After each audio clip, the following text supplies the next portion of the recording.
Do you want to ask me a question, or shall I just go? No, no, you just go and just explain everything. How do you think we should approach the new relationship from an economic, technological, industrial, military point of view, etc.? Okay, sure, great. Well, I'll just explain a bit about who I am first. So my name is Mike Buckley. I work on the UK-Europe relationship.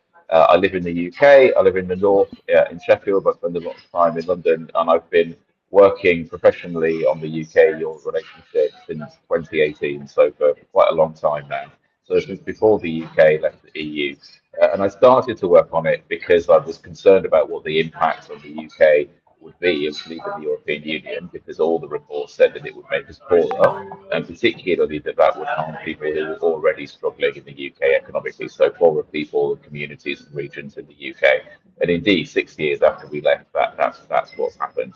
It's made everything more difficult here in terms of growing our economy, in terms of investment, in terms of wage rises, business investment, and it's made it more difficult for governments to raise enough money to be able to invest in public services or transport or other investments across the country as well. So it hasn't worked out well. As I'm sure your viewers and listeners will know, or you may know, it's made things here difficult politically though as well. So we Yes, just have now a the new UK has an extremely volatility in politics.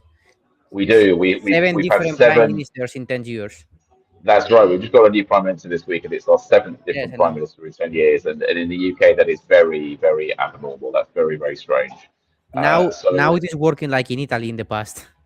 that's exactly correct. Yes. So our new prime minister, Andy Burnham, we all hope that he will be prime minister for a longer period of time, and that he will be able to fix the economy, and that he will be able to do things to help make people here feel better and make them feel like things are getting better for them economically and in other ways as well. Of course, one of the things he needs to do as part of that is take action on the UK EU relationship. And he has said very clearly that he thinks Brexit was a bad idea, and that he thinks it's worked out badly for the UK, and that he would like to see the UK rejoin the EU in his lifetime. But that doesn't mean that he's going to be able to, or have the time and the space to do the political work that would be necessary in the UK or with the EU to get us to a point where we can rejoin. But I believe that he will work to begin that process at least, and maybe he'll get us to the end of that process. And I know that he understands that there are deep problems that need to get fixed in British economy, the economy, and also in politics, and that our divorce from the EU and the impact of that on the UK economy and people's living standards, is one of the root causes of our difficult politics and also our difficult economics. So the work that I do now, I run a think tank, so a policy organisation, and I work with different business leaders and experts in the UK and the EU to put forward ideas that would bring the UK and the EU closer together, even while the UK is still not a member, but also begin to make the arguments that we need to make here about why it's a good idea for us to rejoin to build public support.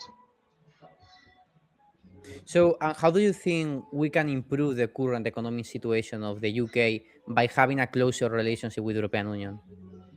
Well, so a number of things have happened since we left the EU. So as soon as we voted to leave, international business leaders and investors and other big organisations that invest in businesses in different parts of the world, they looked at the UK in a different light. So where before they saw economic stability and they saw the UK being part of the single market, and they saw that investing in the UK would mean that they could then conduct business across the whole of Europe. As soon as we voted to leave, they realised that trade barriers would go up, and so they decided they were going to invest less in the UK.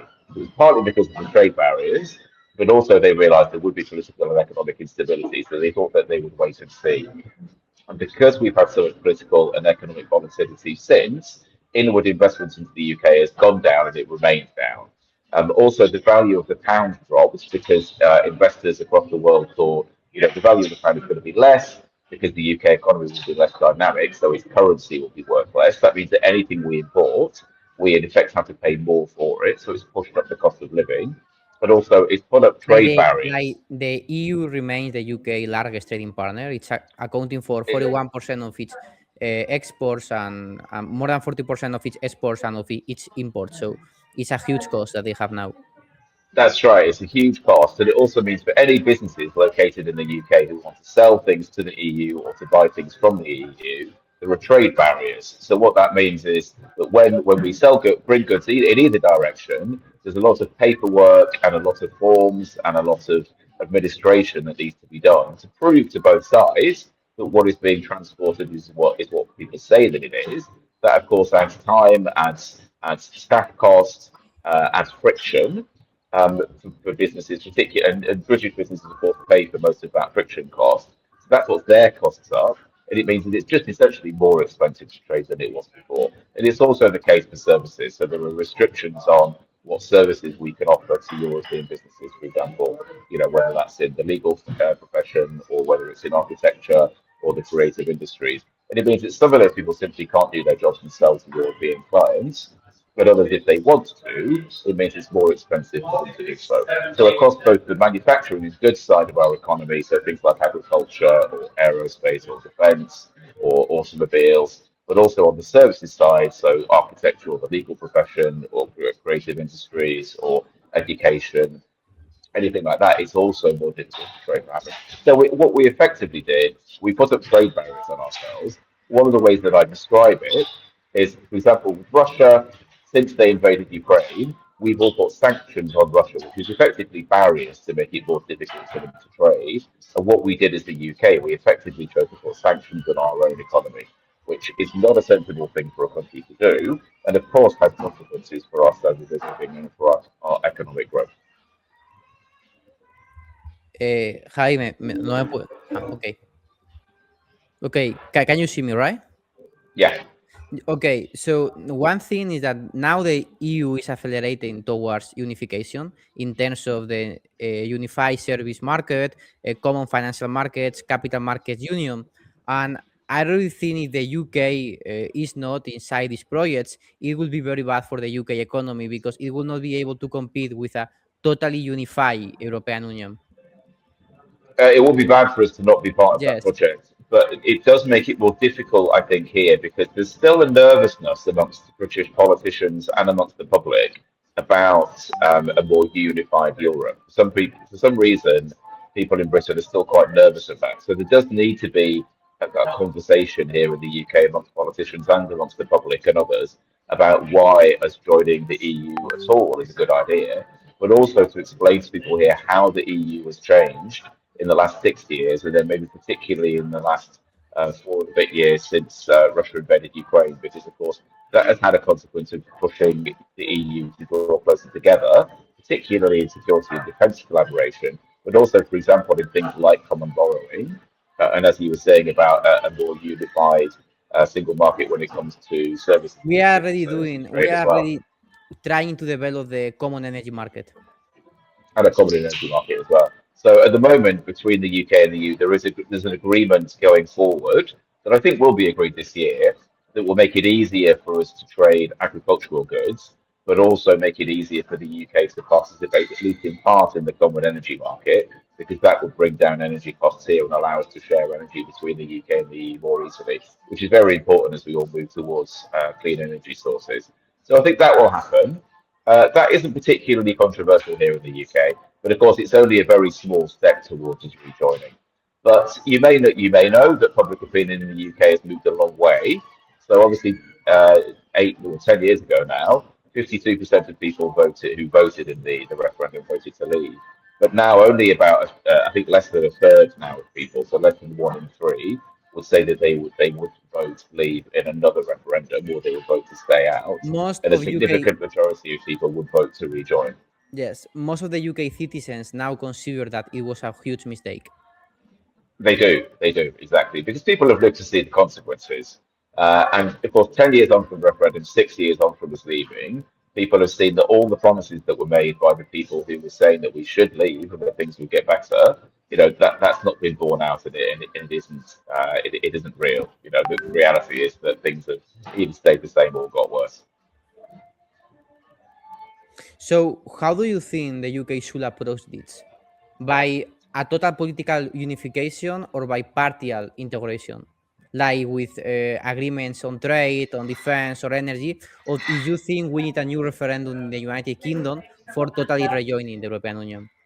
I think we definitely need to rejoin because any agreement piece by piece, it would take years to negotiate. So there just isn't And time you are really always in a to. worse position than the other countries. We're in a much worse position. And if you look at, if you look at the reality of the situation, most countries, every country in Europe is more integrated with each other and with the EU through some kind of agreement, whether it's the EU or EFTA or the EEA or Schengen or some kind of arrangement than the UK. The UK is very much out on its own and isolated.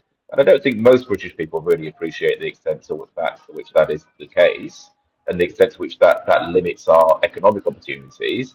But it also, for example, limits things like young people's ability to travel or to work in other countries or to get an education in other countries or even just to fall in love and get married in other countries.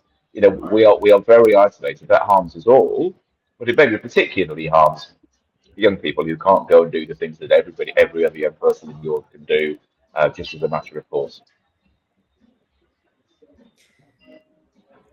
Okay, so I absolutely agree with this. I think the UK and the EU share the same market, share the same threat. They are in the same geographic location, and I Mm. really think they should be together in the future from an economic and even a military point of view. And yes, I think that's the path that both should follow, and the European Union should encourage the United Kingdom to do this future referendum for rejoining the European Union. We should. And we should either have a referendum on it, or alternatively, we could have a general election, so an election for a new government, and a party could put in its manifesto, in its statement of intent, we intend to rejoin the EU if we win this election. That would be as good as a referendum. So one of those two things needs to happen. But it definitely does need public consent because the public decided 10 years ago to leave. It definitely does need the public to decide, yes, we want to go back in. And I think for that to happen, politicians and others in Britain need to be making very clear arguments to people as to why it would make not just the country as a whole better and wealthier, for example, but also would improve people's lives in different parts of the UK and different demographics. So people need to feel like, yes, I would get something out of this that would make my life better. And those arguments are there to be made. What we haven't had really in the UK to this point is politicians who are willing to make that argument or to make that argument consistently. Okay, so thanks for everything. I think we have